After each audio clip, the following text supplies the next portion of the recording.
So, hello guys. Mag-unboxing ta sa Xeon Crane M2S. Mao ni siya ang updated version sa Xeon Crane M2, walay S. And naa siya diri karon.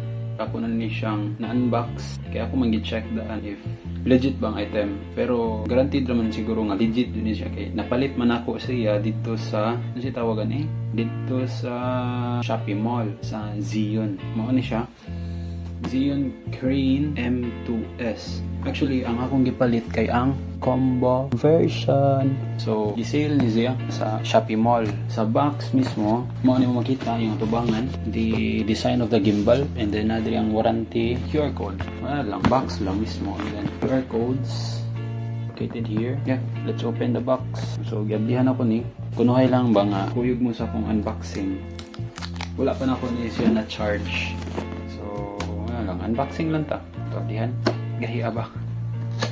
Dara. Na-abdi na. Ano siya? Kuha ni mo sa item. Nakasuod pa siya o another bag. Mao ni iyang bag. Unboxing din. Actually nga bag because it's the combo version. Nindot kayong bag. Dili siya basta-basta nga canvas. Masyag water repellent nga canvas. Tanaw na may texture. I'm not demande maklaro.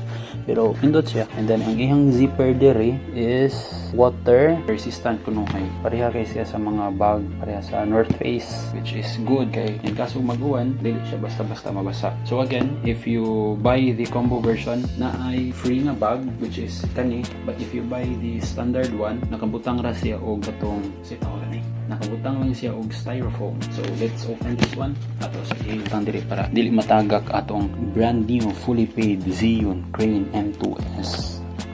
Saan to?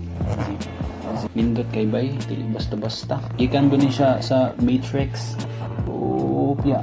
So, inig-open ni mo, pang, wapak. So, napa siya zipper diri for the accessories, kani. And then, we have here the stabilizer, gimbal itself. Na diri, then diri nakalocate ang iyahang tripod, and then the sling bag. Dili na nato uting kayon pag maayo ang accessories, pero ato ipagawas ang iyahang item, ang gimbal dara. So, mao ni siya. Kita mo. So, ako sa ni ibutang sa ubos. So, mao ni siya ang Xeon Crane M2S.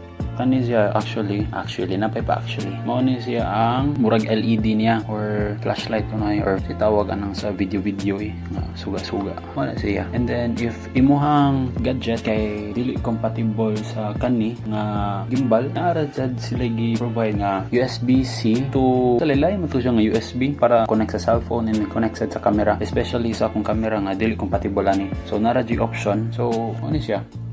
Dili siya baratuhon og feels. Kaya nakagunit man ko sa DJI ng mga gimbal. Same ra jud siya, but the brand itself is Xeon. So ako dako kog kamot if ako ang siyang gunitan, sakto ra jud kayo. Plus na pa toy tripod ri. Magana din ka.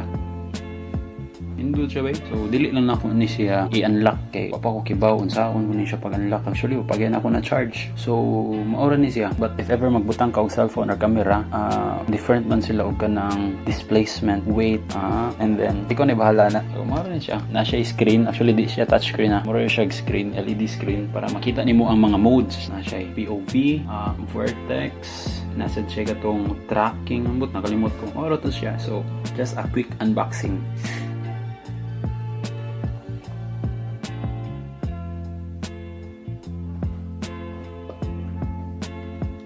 Baboosh.